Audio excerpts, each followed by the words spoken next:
And let's do them both. Let's do the Yankees first. They'll be in Toronto against the Blue Jays. And the Yankees are playing very, very well right now. Excellent defense. Aaron Judge is, making money, I would think, based on his contractual status and a lot of home runs.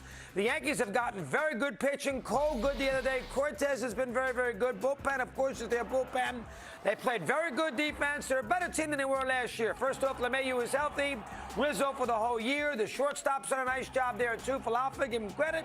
I mean, listen, and they're better defensively behind the plate, plus you got Donaldson. So I think the Yankees are better than they were a year ago. That is item number one. Item number two, they've taken advantage of a very easy part of their schedule. They have played the Tigers and the Royals and the Orioles. I mean, they played a lot of bad teams, which in my eyes has fueled their great start here at 16 up and 6 down.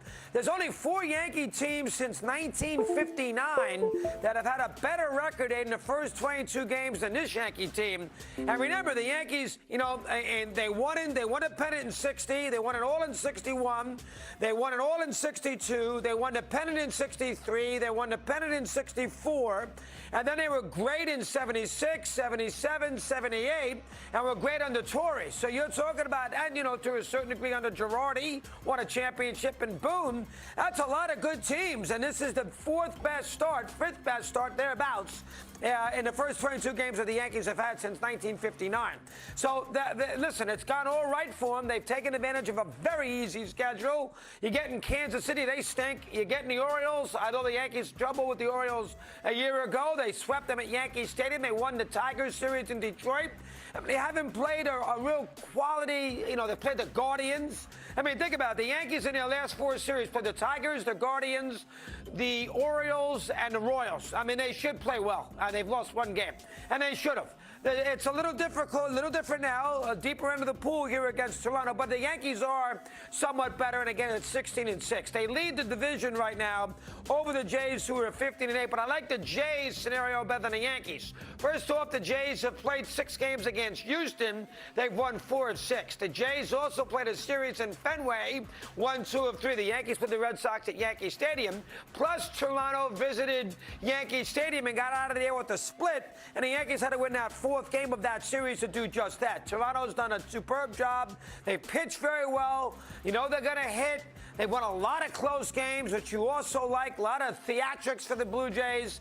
And I think Toronto is not afraid of anybody. Now, listen, I thought I'd be careful with them beginning of the year. I mentioned that trendy team status throughout. But, listen, Springer and Bichette, who hasn't hit, and Guerrero and Chapman's done a good job. They got a couple of guys on the IL. They get them back. Gausman's done a superb job pitching, which has surprised me. He's never been great in the American League East. I think the Toronto team right now, probably I would lean over the Yankees only because I think their quality of work a little more substantial than a Yankee quality of work. Now, they play a lot here, and they played 2 series in Toronto, and then they come back to play a 2-game series at Yankee Stadium. They've already played 4 at Yankee Stadium. These 2 teams only play 2 series after the All-Star break. They will play a series, I believe they play a series at Yankee Stadium in August, and then the Yankees go to Toronto. It might be the exact opposite, but I believe that it is. And they only do play 2 series after the All-Star break. So a lot of their work with these 2 clubs are coming now, and this is an interesting 3-game set in Toronto here. We look forward to it. The Yankees come in there hot as heck, having won 9 in a row. Meanwhile, the Mets, they have played wonderful baseball too. The Yankees are 16 and 6, and the Mets are 16 and 7. The Mets have also won 7 straight series to start the year. Last team to do something along those lines was the Diamondbacks, which I don't even remember. Back in 2018, they won their first 9. The Mets have done a superb job. They've done a little bit of everything, including that no-no on Friday night. I don't care about combined no-nos, but the fan base at Citi Field did, and the Met players were all excited about it. So is Buck. It means nothing in the national picture when you're having 7 pitchers, 158 pitchers. No-nos are about individuality. It's about individuals. It's not about groups, no-hitters and perfect games. But listen, who cares what I think? The Mets are into it, and it just contributes to the Met idea that, everybody is pulling in the same direction. They've had a lot of great contributions from here, there, and everywhere. Look at Dominic Smith last time with 4 hits. McNeil is hitting 350-something. He's done a superb job. Lindor being embraced. Even a microphone last night in the middle of a ground ball double play in the early part of that game on the ESPN telecast. So, I mean, the Mets got it all going. I mean, Scherzer, they haven't had DeGrom. They've got an excellent starting pitching. I don't love their 8th inning so much. I think they're a little dicey there in that 7th, 8th, Trevor May and Lugo, and I'd be a little worried about that. That can be corrected come All-Star break and deadline. But, Diaz is phenomenal. He was unhittable the other night on Friday, and the Mets are flying right now. They got a great manager.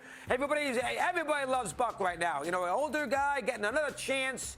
Left the Yankees, left the Diamondbacks. They both went on to win championships.